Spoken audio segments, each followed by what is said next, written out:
end up trying to take vacation and destroying everything around me because I can't calm down. I don't know. I'm a wreck when we're off the road. I don't know what to do with myself. Like you hear about like Joe Walsh destroying hotel rooms or whatever. I just destroy my apartment and then rebuild it. Yeah. It's not necessarily fun, but it happens. But you find yourself in a situation where, like, you know, we were all pretty much troublesome kids.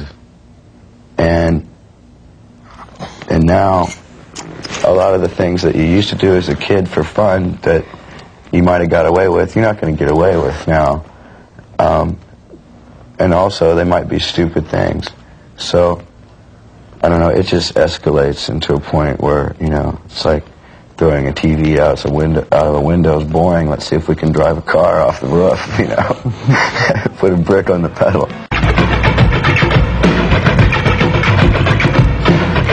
I had a very, very strict upbringing. I wasn't allowed to listen to music, except for old Elvis Presley and Jimmy Swaggart gospel records. The coolest thing. I mean, this Jimmy Swaggart thing that's gone on in the last few things is like no big surprise because I was raised on Jimmy Swaggart religious tapes from when I was 5. We had a reel-to-reel deck and we bought them all. This just went on, you know, for years and years and years, and then finally I was, you know, accused of doing drugs and drinking and all this stuff that I wasn't doing. And I was kicked out of my house for not cutting my hair, and it was above my ears at the time. And I was 16, and, you know, and at that point, I just said, well, if I'm going to be accused of all these things, I might as well find out what they're all about. And, you know, and so I just, you know, maybe I got on a wrong track, but I seem to have pulled it together somewhat on my own.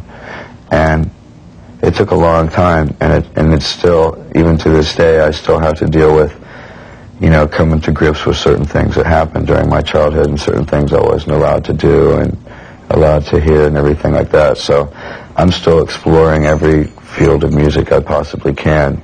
And I feel like I got a lot of catching up to do. These days, Axl Rose is the only remaining member of Guns N' Roses, the only original member left. And considering the rest of the guys left on bad terms, a reunion seems highly doubtful. Sorry, guys. But if you never got to see a live Guns N' Roses show back in the day, here is Axl and Slash to tell you what you missed.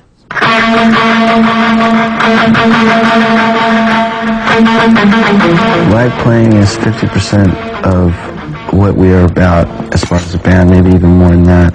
I mean, you record, I'm one of those people that enjoys recording.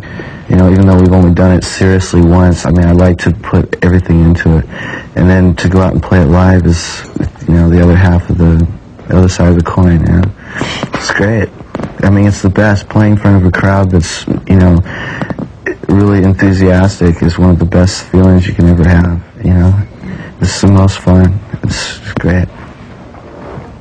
We like playing our songs.